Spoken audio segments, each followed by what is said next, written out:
या गिझर आहे त्या रूममध्ये. हा शावर पण आहे. फक्त त्या गिझरचा प्रॉब्लेम असा आहे की तो नवीन आहे, पण तो पाईप आहे ना तो चोकअप आहे. हां हां त्यामुळे ते पाणी खाली येणार त्यातून.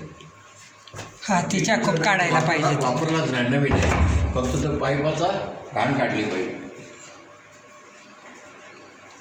एकचा फोटो काढायचा. हो हो लाईट लावून काढा. इकडं लाईट आहे, इकडं आतलाही फोटो काढा. ते बाथरूम फार सुंदर आहे. लाईट लावा. हां त्या अशा साईज मोठी.